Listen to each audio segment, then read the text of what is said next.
Hello, humans. How are you all doing today? Hope everybody is enjoying some quality time by yourself in your house, preferably far away from other humans, except by the wonders of modern technology. Um, it's Monday here in New Zealand, and I guess today is the day that our government is deciding whether we're going to reduce the restrictions or go for 2 more weeks. So I guess we'll see how that goes. Um, in the meantime, here we are with my guys. I have a skiff. The change from yeah, me too. I think that that's a much better way of looking at it. That it's not social distancing at all. In fact, in many ways, I think a lot of people have reconnected with people they don't talk to very much, just not in the same room. Um, which is quite a powerful thing, I guess. I'm all for silver linings. I know everything is scary and terrible, but I believe in trying to find the good in it. And there is some good in it. And that's one of the things. We had a um, Zoom call with me and all my cousins on one side of the family the other night. I have a lot of cousins. This is a thing that it's kind of funny. Adam has 0 cousins. I have like 11, I think, when I counted. Yeah, so we all got together over, and that's something that hasn't happened in ever. Like, I think the last time we were all in the same place was probably my wedding. And I'm not even sure everyone was there. Um, so, you know, we take the good where we find it. Anyway, on that philosophical note, we are going to dive into the Scarlet Pimpernel. We are on chapter 19. And Marguerite Blakeney has just found a ring or a seal with the device of the Scarlet Pimpernel in her husband's study. So it's all drama. If you have missed the chapters up to this point, we have them all on YouTube. We have a playlist on YouTube where you can go and catch up. And did you only just realize the implications of that? And yeah, you can catch up over there, or you can catch up in our VODs over here on Twitch. Okay. In the meantime, let's get to it, shall we? We're on chapter 19. It is called The Scarlet Pimpernel. Let's go for it, I reckon. At what particular moment the strange doubt first crept into Marguerite's mind she could not herself afterwards have said. With the ring tightly clutched in her hand, she had run out of the room, down the stairs, and out into the garden, where, in complete seclusion, alone with the flowers and the river and the birds, she could look again at the ring and study that device more closely. Stupidly, senselessly now, sitting beneath the shade of an overhanging sycamore, she was looking at the plain gold shield, with the star-shaped little flower engraved upon it. Bah, it was ridiculous. She was dreaming. Her nerves were overwrought, and she saw signs and mysteries in the most trivial coincidences. Had not everybody about town recently made a point of affecting the device of that mysterious and heroic Scarlet Pimpernel? Did she not herself wear it embroidered on her gowns, set in gems and enamel in her hair? What was there strange in the fact that Sir Percy should have chosen to use the device as a seal ring? He might easily have done that. Yes, quite easily. And, besides, what connection could there be between her exquisite dandy of a husband, with his fine clothes and refined lazy ways, and the daring plotter who rescued French victims from beneath the very eyes of the leaders of a bloodthirsty revolution? Her thoughts were in a whirl, her mind a blank. She did not see anything that was going on around her, and was quite startled when a fresh young voice called to her across the garden. "Chérie, chérie, where are you?" And little Suzanne, fresh as a rosebud, with eyes dancing with glee, and brown curls fluttering in the soft morning breeze, came running across the lawn. "They told me you were in the garden," she went on, prattling merrily, and throwing herself with a pretty girlish impulse into Marguerite's arms. "So I ran out to give you a surprise. You did not expect me quite so soon, did you, my darling little Margot chérie?" Marguerite, who had hastily concealed the ring in the folds of her kerchief, tried to respond gaily and unconcernedly to the young girl's impulsiveness. Indeed, sweet one, she said with a smile, it is delightful to have you all to myself, and for a nice whole long day. You won't be bored? Oh, bored, Margot, how can you say such a wicked thing? Why, when we were in the dear old convent together, we were always happy when we were allowed to be alone together, and to talk secrets. The two young girls had linked their arms in one another's, and began wandering around the garden. Oh, how lovely your home is, Margot, darling, said little Suzanne enthusiastically, and how happy you must be. Ay, indeed. I ought to be happy, oughtn't I, sweet one, said Marguerite, with a wistful little sigh. How sadly you say it, chérie. Ah, well, I suppose now that you are a married woman, you won't care to talk secrets with me any longer. Oh, what lots and lots of secrets we used to have at school. Do you remember? Some we did not even confide to Sister Teresa of the Holy Angels, though she was such a dear. And now you have one all-important secret, eh, little one, said Marguerite merrily, which you are forthwith going to confide to me. Nay, you need not blush, chérie, she added, as she saw Suzanne's pretty little face crimson with blushes. Faith, there's naught to be ashamed of. He is a noble and true man, and one to be proud of as a lover, and as a husband. Indeed, chérie, I am not ashamed, rejoined Suzanne softly, and it makes me very, very proud to hear you speak so well of him. I think maman will consent, she added thoughtfully, and I shall be, oh, so happy. But of course nothing is to be thought of until papa is safe. Marguerite started. Suzanne's father, the Comte de Tournay, one of those whose life would be jeopardized if Chauvelin succeeded in establishing the identity of the Scarlet Pimpernel. She had understood all along from the Comtesse, and also from one or two of the members of the League, that their mysterious leader had pledged his honour to bring the fugitive Comte de Tournay safely out of France, whilst little Suzanne, unconscious of all save her own all-important little secret, went prattling on. Marguerite's thoughts went back to the events of the past night.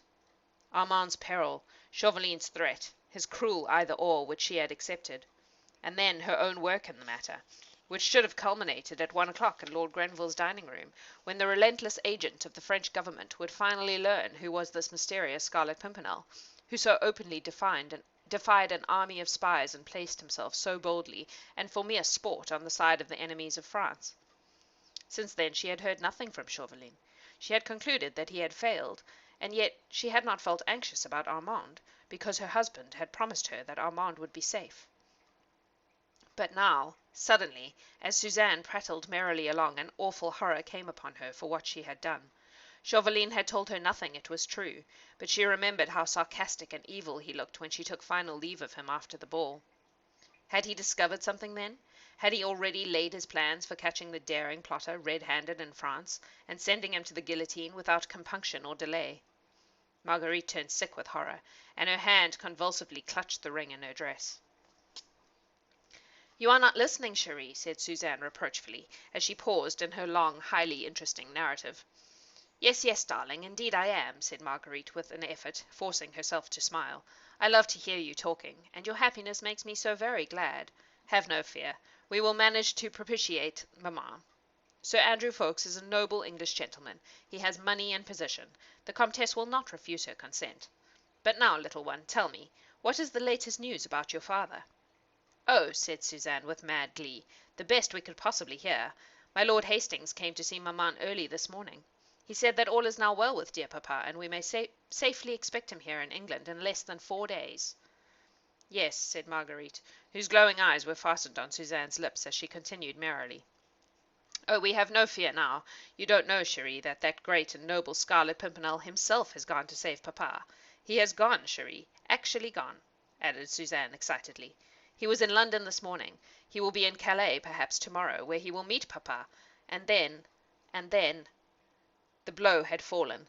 She had expected it all along, though she had tried for the last half-hour to delude herself and to cheat her fears. He had gone to Calais, had been in London this morning. He, the Scarlet Pimpernel, Percy Blakeney, her husband, whom she had betrayed last night to Chauvelin. Percy, her husband, the Scarlet Pimpernel. Oh, how could she have been so blind? She understood it now. All at once that part he played, the mask he wore, in order to throw dust in everybody's eyes. And all for sheer sport and devilry, of course, saving men, women, and children from death as other men destroy and kill animals for the excitement, the love of the thing. The idle rich man wanted some aim in life. He and the few young bucks he enrolled under his banner had amused themselves for months in risking their lives for the sake of an innocent few.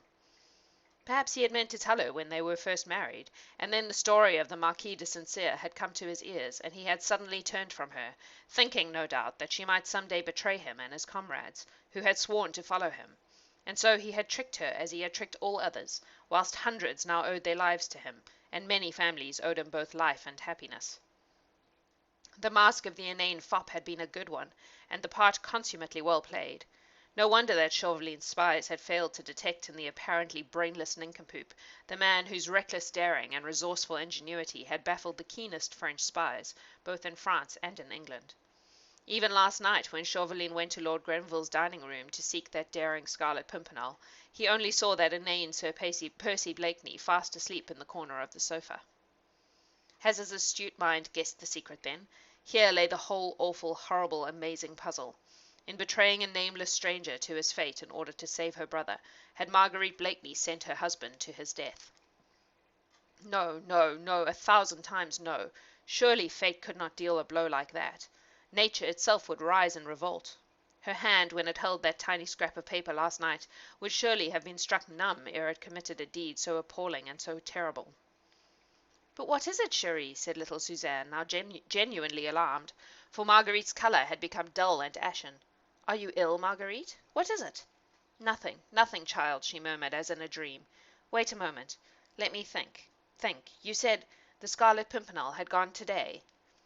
"Marguerite, chérie, what is it? You frighten me." "It is nothing, child. I tell you, nothing. I must be alone a minute, and, dear one, I may have to curtail our time together today. I may have to go away. You'll understand?" "I understand that something has happened, chérie, and that you want to be alone. I won't be a hindrance to you. Don't think of me. My maid Lucille has not yet gone. We will go back together. Don't think of me." She threw her arms impulsively around Marguerite. Child as she was, she felt the poignancy of her friend's grief, and with the infinite tact of her girlish tenderness, she did not try to pry into it, but was ready to efface herself. She kissed Marguerite again and again, then walked sadly back across the lawn.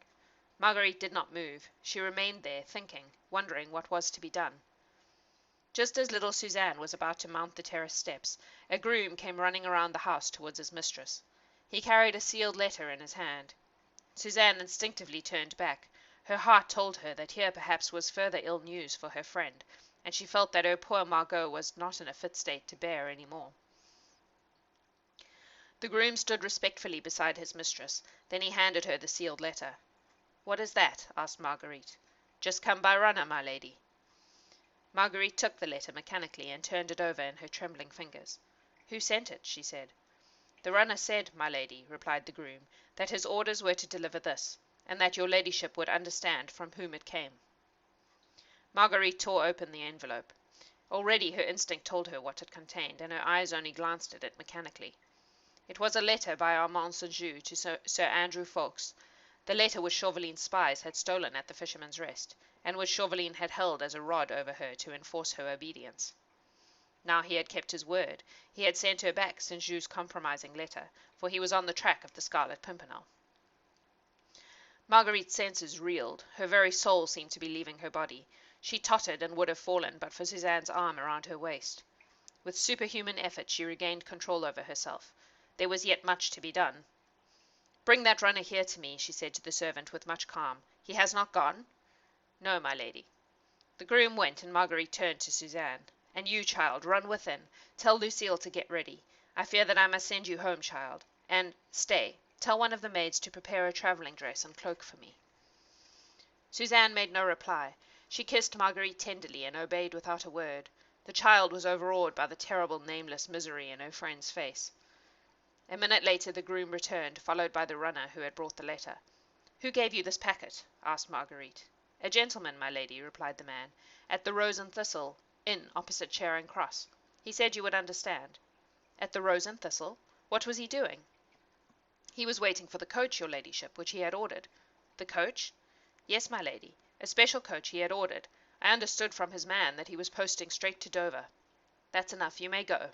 Then she turned to the groom. "My coach and the 4 swiftest horses in the stables to be ready at once." The groom and runner both went quickly off to obey. Marguerite remained standing for a moment on the lawn quite alone. Her graceful figure was as rigid as a statue. Her eyes were fixed, her hands were tightly clasped across her breast. Her lips moved as they murmured with pathetic, heart-breaking persistence. "What's to be done? What's to be done? Where to find him? Oh God, grant me light!" But this was not the moment for remorse and despair.